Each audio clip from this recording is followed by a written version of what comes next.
দোস্ত তাণ্ডব সিনেমা নিয়ে মাতামাতি থাকলেও ঈদের পরপরই আলোচনার কেন্দ্রবিন্দুতে চলে এসেছে তানিম নূরের উৎসব সিনেমা। দোস্ত মুক্তির 3 সপ্তাহ পার হলেও দর্শকদের ভিড় কমছে না, বরং সঙ্গে বাড়ছে হল ও উৎসব সিনেমার শো সংখ্যা।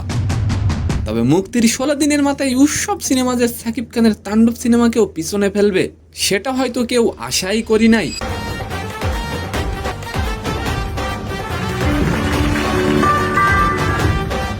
দোস্ত তবে ঠিক এমনই একটি ঘটনা ঘটিয়ে গেল। আচ্ছা, সাকিব খানকে আপনার কেমন লাগে? সে কি আসলেই বাংলাদেশের সুপারস্টার? আপনার মতামতটি অবশ্যই কমেন্ট করে যাবেন।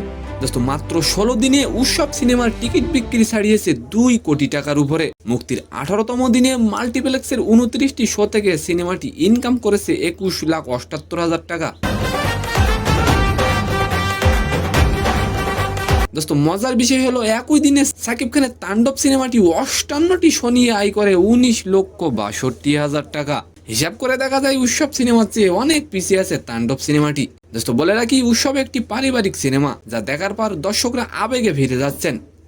অনেকেই হল থেকে বাইরে হয়ে বলছেন, এই সিনেমা আমাদের হারানো সময়ের কথা মনে করিয়ে দিল। উৎসব সিনেমার পরিচালক বলেন, ব্লকবাস্টার হবে কিনা জানি না, তবে যেটা হচ্ছে দুর্দান্ত। তো সম্মানিত দর্শক, আজকের ভিডিওটি কেমন লাগলো অবশ্যই কমেন্ট বক্সে জানাবেন। আর ভিডিওটি যদি ভালো লাগে অবশ্যই একটি লাইক দিয়ে আমাদের চ্যানেলটিকে সাবস্ক্রাইব করে দিবেন। ধন্যবাদ।